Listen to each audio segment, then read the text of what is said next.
Today's project is tech tips on brakes. So this particular vehicle is 7 years old. It's got a little over 90,000 miles on it. This is the passenger's side rear brake system. So just going to kind of go over a few things to look out at and tips and tricks on how to remove these. So for a vehicle this old, first thing you want to do is get some good penetrating oil, penetrating spray. I like PB Blaster, that's my go-to. And you're going to give everything a fairly healthy soaking. Just get all the spots where there's a couple of screws. I have to take this drum off, so I'm trying to get it around the lugs on the back. Got a couple caliper bolts. And then I also have to take the caliper bracket off, so there's some mounting bolts for that as well. Just give it a good liberal soaking. And we'll let that sit for a few minutes. So this is set for a few minutes. Next step is to remove these retaining screws. This is something that is becoming more common on vehicles. These screws here holding the rotor to the hub, they can be kind of a pain to remove. It's a Phillips head, so you might think, oh, well, I'll just take my Phillips screwdriver, get in there, and just give it a twist. Problem is, most of the time, if it's the first time you're doing this, this is put in with some thread locker. It's really hard to get at it just with a manual screwdriver.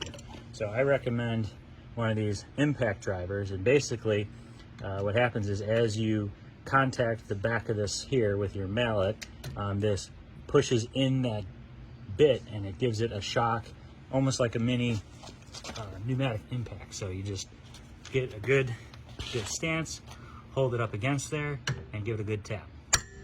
And if you saw that spun, now we're going to do the same thing down here. And that's just enough to get in there and break that screw loose. So I removed the bracket, caliper, that's pretty standard. To get this drum off, there was a plug here. You have to remove that plug, and then you have to orient this so that hole's on the bottom. You have to get in here with a screwdriver, and you have to release the tension on the parking brake, because right now that is not coming off. There's enough rust buildup on the inside that it's actually holding this in place. So we're going to get in there, pop it off, and then I'll show you how to remove this rotor.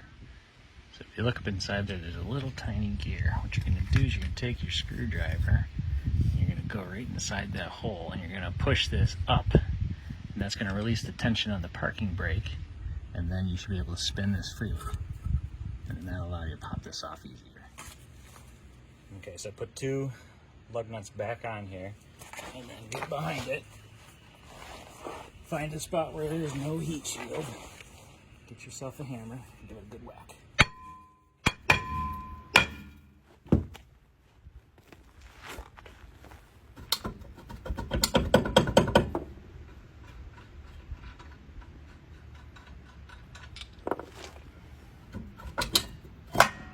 There you go. Rotor's off.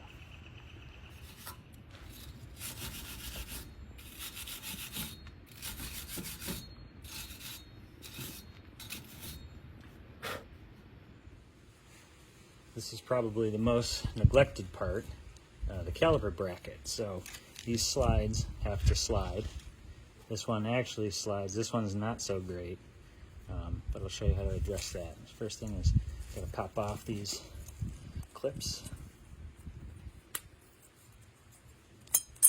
on both sides, and then we're going to clean all of these interfaces just with a wire brush. Be careful not to damage that little rubber boot. Do the other side.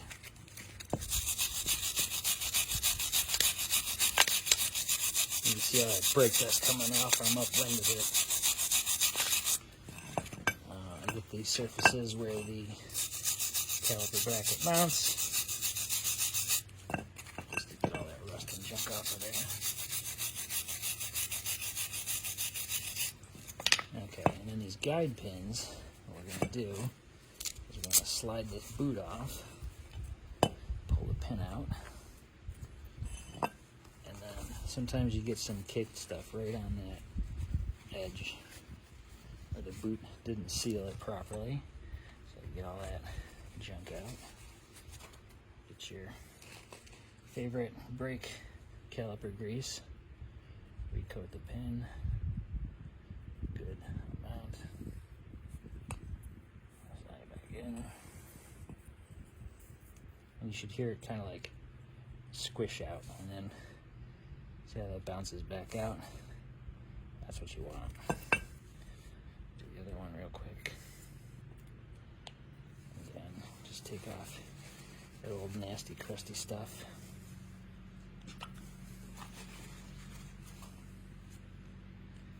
Good healthy coating.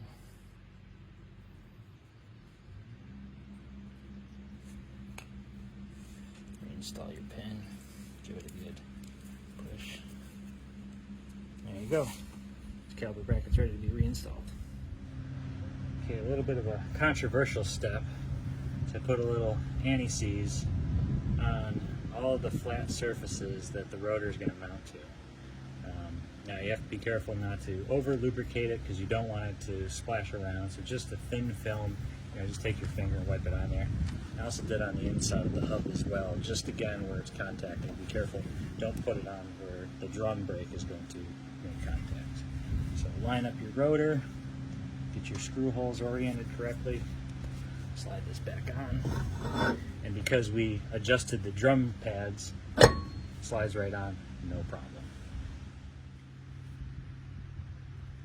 Another controversial step on the piston of the caliper and also on these ears, just put a little bit of that same caliper grease on there. That'll help everything move around. And just go ahead and slide your caliper in place. Bolt it in. Okay, your brakes back on, tire back on. Another tip, so if the wheel's loose, you kind of rock it while you tighten up your lugs. While the center the tire to the hub. And you have less chance of needing to re-torque after the alignment. So once you get that centered, what you're going to do is lower the jack just until the tire no longer spins. Make sure your jack stands are out. Slowly lower it. And it's just barely touching the brake.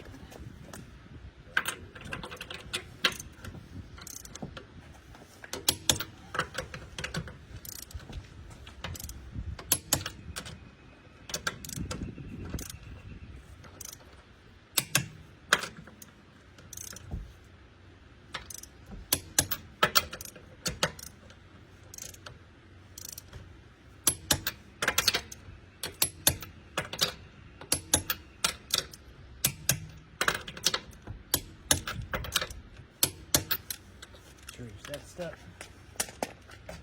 some pressure off the jack. Wheels on the ground. Thanks for watching.